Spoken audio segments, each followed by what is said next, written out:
Catholic Mass Media Awards Hall of Fame awardee at 20th KBP Golden Dove Awards Best Radio Drama Program. Maalaala mo kaya sa DZMM? Ano ba nangyayari sa mga grades mo, Rando? Ilan pa dito mga pasang-awa? Inay, ang importante, pasado. Hindi ko na iti-take two. Hindi mo pinag-iiging pag-aaral mo. Baka naman may kinalolokohan ka na kaya sumisir ko mga grado mo. Inay, mahilig lang talagang tumambling ang mga grades ko. May pagkasirkero ang mga yan. Rando, umayos ka. Hindi ako nakikipagbiruan sa'yo. Huwag mo sayangin ang mga ginagastos ko sa pagpapaaral sa'yo. Mo kaya?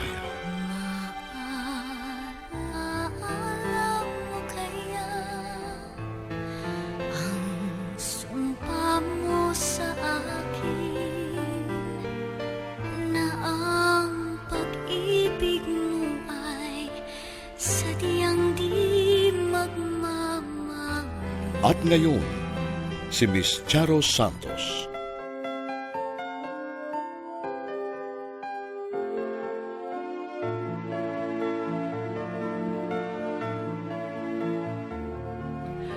Walang sapat na kapangyarihan ng isip.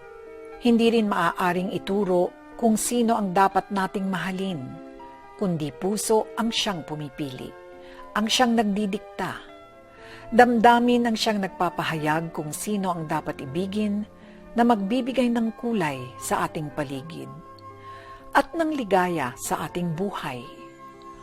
Madalas hindi nakikita ng pusong nagmamahal ang kakulangan at nakaraan, kundi ang nangingibabaw ay ang pagmamahal na nagbibigay ng saya at kaligayahan.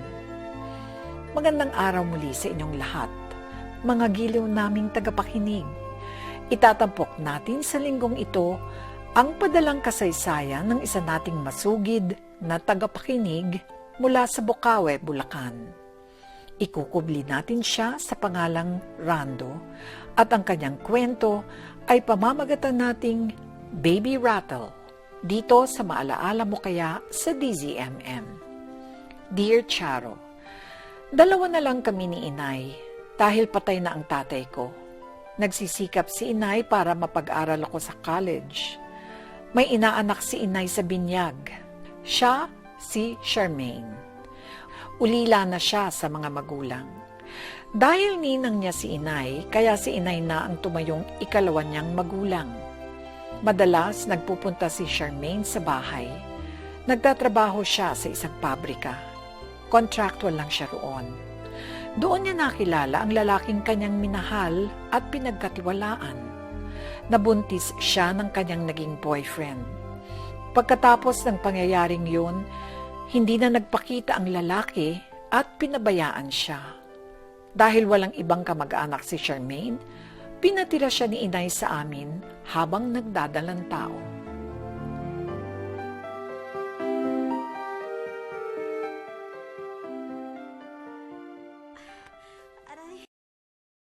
Salamat sa Diyos at maayos ka nakapanganak, Charmaine. Oo nga po eh. Ninang Nati, natakot po ako. Akala ko masisisarya na po ako eh. Iyon din ang kinakabahala ko. Baka masisaryan ka. Wala pa naman tayong pera. Buti na lang nakuha pa rin sa normal delivery. Ninang, pasensya na po kayo ha. Sobra ng pang-aabala tong ginagawa ko sa inyo. Charmaine, huwag kang magsalita ng ganyan. Ninang mo ko. Kaya ako ang tumatayong ikalawa mong ina.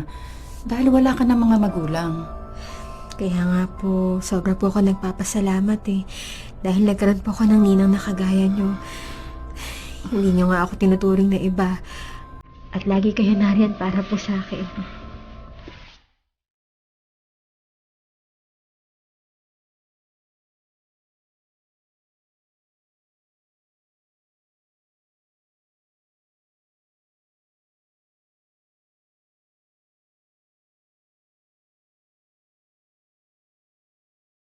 Nangyari dito sa mga grades mo, Rando? Ilan sa subject mo, pasang-awa. Inay, ang importante, pasado. Hindi ko na iti-take two.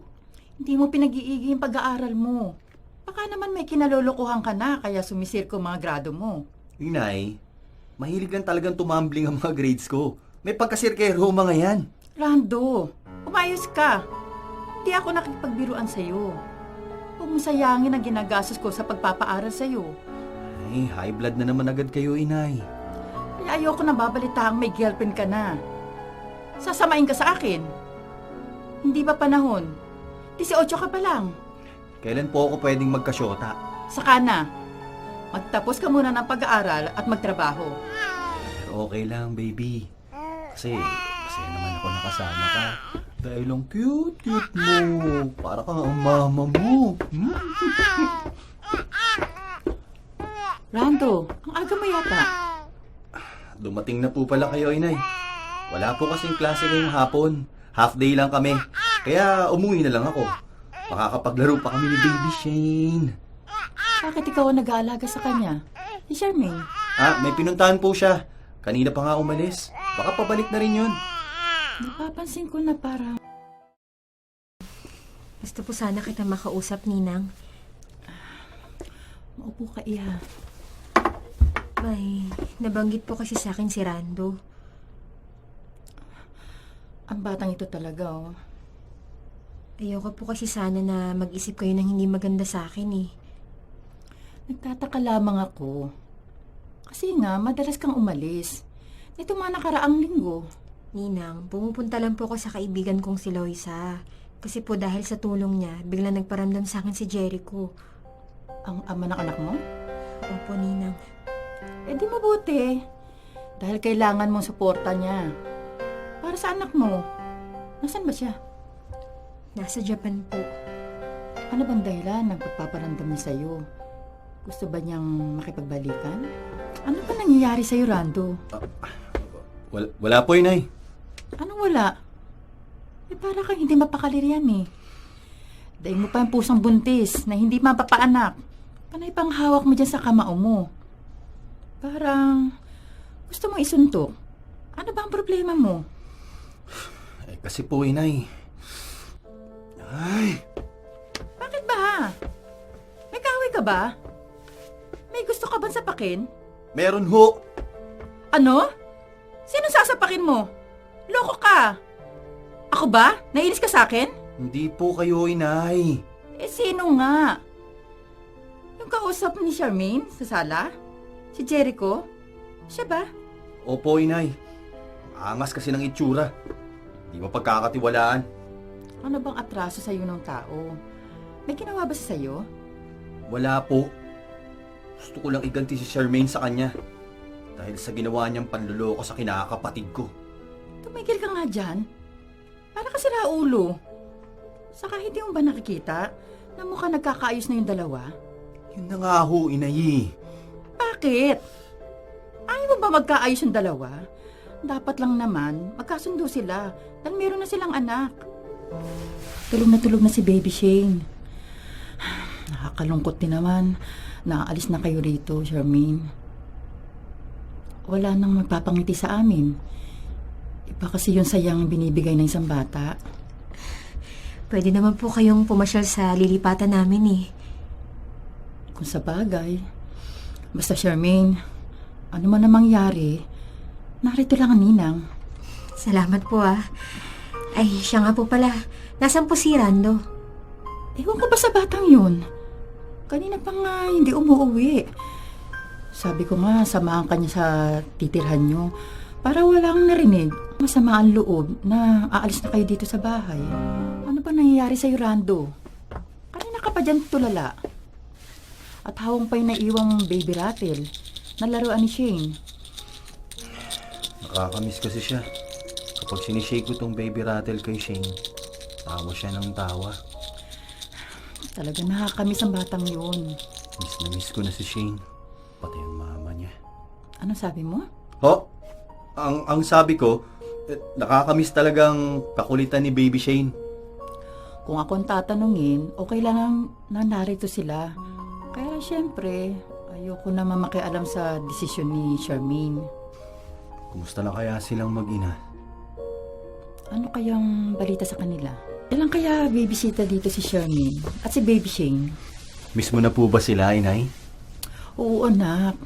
Lalo na si Baby Shane. Kapag galing ako sa trabaho sa munisipyo, nawawala ang pagod ko pag ngumingiti siya sa akin. Tama ka, inay. Namimiss ko na rin yung ginagawa kong pagtitimpla sa kanya ng dede at pagpapalit ng diaper. Kumusta na kaya sila? Dapat pala, inay. Hindi na lang natin pinayagan si Charmaine na umalis dito. Hindi naman pwedeng pigilan natin siya. May sarili siyang pag-iisip. May karapatang magdesisyon sa buhay nila ng kanyang anak. Tapos ngayon, hindi natin alam kung ano bang kalagayan nila. Hindi rin sinabi sa atin ni Charmaine kung saan ba sila nakatira. Baka mamaya, kung ano nang ginawa sa kanyang lalaking yun. Bakit ganyan ka magsalita? Masamang tao ba yung Jericho? Mukhang hindi naman eh. Pero hindi pa rin natin siya lubos na kilala. Hindi naman siguro sasama sa kanya si Charmaine. Kung alam niyang mapapahamak sila ng anak niya. Para kasing ibang nararamdaman ko, inay. Ikaw bata ka. E di alamin mo kung nasan sila. At nang madalaw mo. Wala kasi akong oras para bumisita sa kanila. Yun ho talaga ang plano. Nasa si Lando? Nasaan ang anak ko, Charmaine? Ninang, nasa emergency room po siya. Ginagamot po siya dun. Ano ba nangyayari? Nag-away po kasi sila ni Jericho eh. Pinalo po siya ni Jericho ng upuan. Diyos ko naman. Ninang, sorry po ah. Gusto lang naman po ko ipagtanggol na rato kay Jericho eh. Inabutan po kasi niya na sinasaktan ako ni Jericho. Kapag may nangyaring masama sa anak ko, mananagot siya sa akin. Tapatin mo nga ako, Rando. Kanina kasing bisita mo si Marky. Narinig ko ang pag-uusap niyo. Hindi ko sinasadya. Totoo ba yun? Ang alin po, inay? Ang tungkol sa nararamdaman mo kay Charmaine. Opo, inay. Kaya naman pala. Kaya ganun na lang ang pag-aalala mo sa kanila. Saka nang magpa siyang umalis dito sa atin. Parang gusto mong pigilan. Kala ko dahil lang doon sa bata. Pasensya na po kayo, inay.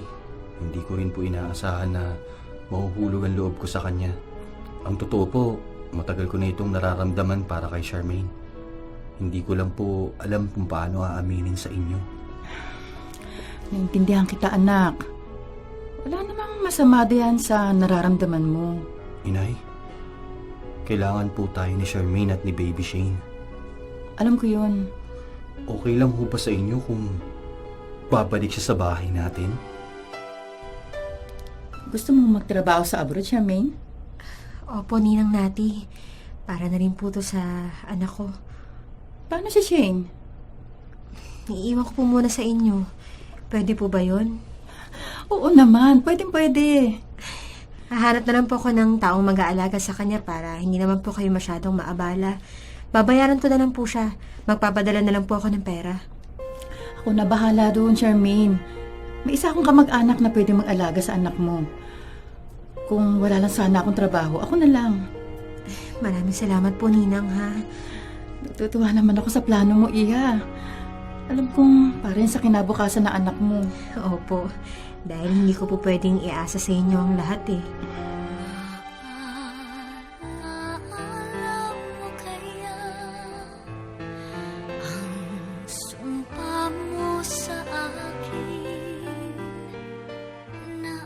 Ang mga nagsiganap sa dulang ito ay sina Jem Abad, Francesca Aguiluz, Eli Martin, Melanie Aquino, Jose Marie Galvez. Mula sa panulat ni Gani Halamanan, sa musika ni OG Manansala, supervisyon teknikal, Sedfrey Grafilo. Naglapat na angkop na tunog, OG Manansala, executive producer, Franco Reyes. Direksyon, Eric Galvez. Maalaala mo kaya?